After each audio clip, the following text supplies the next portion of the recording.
is Coach Jeremy to you? Oh man, I've followed him for a while now, since Mad Tiger, and I'm just blessed to be a part of his team. I've finally learned what team sports is in jiu-jitsu. He's a very good coach. Yeah, everybody wants to be around him. Yeah, there he is. How are you, brother? Good. Straight out of the gym. How are you feeling, right? Good.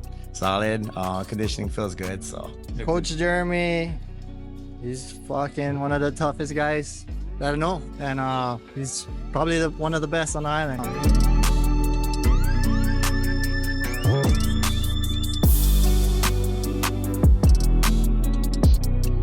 Oh man, Coach Jeremy, he's reinvigorated my jiu-jitsu. I've been training 15 years, and when I met him and seen his passion, it got me so motivated.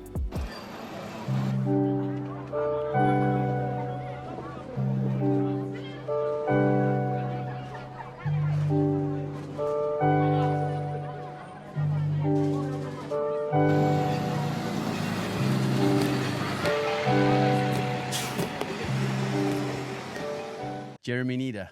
Nice to meet you. Nice to meet you. In Jeremy's studio, it's called TRXTR, which stands for? Trickster Studio. Trickster. Ah, yes, the yeah, tricks, the trickster. The trickster. How long's it been here? Little over 3 years now. November of this year is gonna make 4 years. How many students do you have? 300, 400. Wow, that's cool. Is it like a membership? But there's a bunch of options too. Because we have a lot of EMTs for nurses that their schedules are always iffy. So we have even options where you can get a 10-pack, 10 classes, and it's good for 2-3 months. Just so if you're inconsistent, you're not paying a whole month. But let's start off with Jeremy as a young man growing up.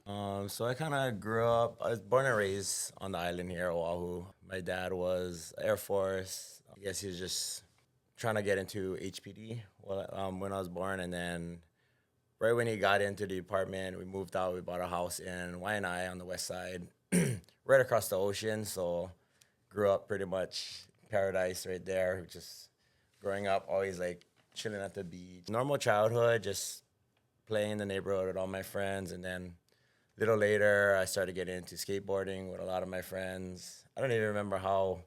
I think just we were bombing hills, and then I think Tony Hawk Pro Skater came out, and then he just started trying to copy a lot of those tricks on the curb and whatnot. Started to go to skate parks. All my dad's side of the family all were big into motorcycles. Kind of was looking on Craigslist for a motorcycle. I was going through driver's ed at the same time. Ended up talking my uncles into buying me just a simple 250 Ninja. Started riding, got pretty into it fast, and then they wanted to give me one of their bigger bikes. If I made it around the island on a little cruise, they're gonna give me one of their, it's a ZX900 Kawasaki. And then sold both of the bikes, bought me a brand new Yamaha R1. First day of my junior year, came rolling up with a R1. I think I started getting into drag racing my junior year. Mom babysat the whole time when I was growing up. First was more of helping with family, and then she started making it more of a business where people would drop off their kids 5 a.m. to go to work. And I would help her a lot, so I was always good with kids. That's why even opening up this school was super easy for me. As a kid, did you have any challenges growing up that you had to overcome? Just schooling, I think. I don't think ADHD was a big thing, or even any of that stuff, ADD. And my parents never believed in any medication, so they would never go and get me tested for that. But I had a real hard time in school, staying focused. I understand a lot of his problems. We have a lot of students that you could tell they have ADHD, but it's honestly a gift when you learn how to kind of share your knowledge in the way that they can understand. Challenges of school, being someone who, my son is also struggles, so we have had to homeschool him, and we don't want to go that whole medication route either. Yeah. But like you say, if you can harness that energy in a positive way, it's actually, like you say, a bit of a superpower. I think I crashed my bike really bad one time on the freeway. Somebody U-turned in front of me, and I T-boned them at 80 miles an hour. I got all my scars all over me, and then... Were you pretty serious? Not bad. It was just fractured pinky, fractured thumb, sprained ankle, and just bad road rash all over my body. I was only wearing shorts and a t-shirt and a dirt bike helmet when I crashed at 80 miles an hour.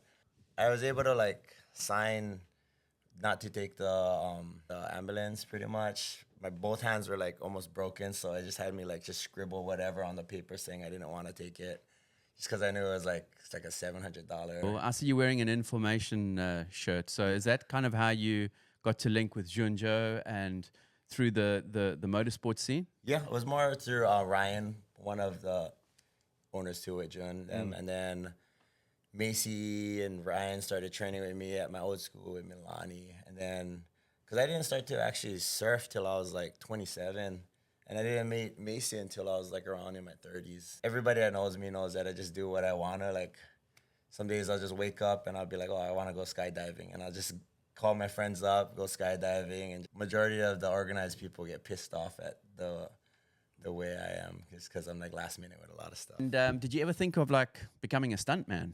I did for Hawaii 5-0 for a while. It's like No. working there. Everybody knew I put together all the people that did the stunt shows, and then That's sick. So you did stunts for Hawaii 5-0. yeah. So Any they other came by. films? I'm contracted in, so if they ever needed me, they could call me, but kind of never got called for anything really other than that. I ended up not even having a bike at that time, but most of my friends knew how good I was on a motorcycle that they trusted me where I could just borrow anybody's bike to go do it, stunts on. That's sick. That's really sick.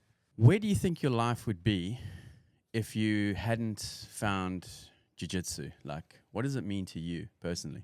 I don't think I would be as mellow as I am now. It's just kind of more of a spaz all over the place. Like I said, like I never dropped any of my hobbies. I'd still go hiking, surfing, skating, diving. Like still to today I do that, but it's more organized because I just feel I know how important jiu-jitsu is just for my mind, my body, everything, my health, everything like that. So would it be fair to say that jiu-jitsu is the structure? It's yes. Even growing up in elementary, intermediate, high school, I was just always like more of like the prankster of the group, always playing pranks on everybody, and that was just always my favorite thing to do. So that's what jiu-jitsu, where I took jiu-jitsu, was super quick. My dad was a karate instructor. I grew up doing a little bit of karate too. I never really liked it as much, but my dad was like an instructor for a school, so I would always have to go. Half the time I'd be like hiding. Once the class starts, I'd be under everybody's duffel bags, just kind of hiding, waiting. So now, family man? Are you Yep. family man? How many kids have you got? 3, all close in age too, 5, 4, and 3. Amazing. I've got 2 boys, so I understand it, and 6 and 8. That's quite a humbling experience, right? Becoming a dad. Yeah. How did you react or respond to fatherhood? I was stoked. I always kind of wanted to be a dad this way. And I didn't even care if it was a girl or a boy. I got my son initially, and then my fiance has a boy and a girl, 5 and 3, and then my son is 4-year-old. He actually has preschool right around here too. So You're sitting here in your studio, but how did your jiu-jitsu journey start? I mean, at what age? around 23, 24. I was actually, since I came straight from riding motorcycle, I was like more of a heavy set. I think I was trying to get back into shape. I was probably around 240 pounds. It wasn't a good weight for me to be walking around at all. My dad was teaching HPD, like a MMA course, and then he had a bunch of fighters that were fighting. It was actually a classmate of mine, Yancy Medeiros. He was actually whooping all my dad's fighters, and I was a good friend and classmate of mine. So my dad was like, he's like, oh, come back, train some of the guys, or maybe we can even get you ready. And I was like heavier too, so I needed to get into shape too. So working out, I did a few kickboxing, MMA fights. Didn't like getting punched in the face. Like I was too heavy to be fighting at a lot of those weights. I was fighting at like 205.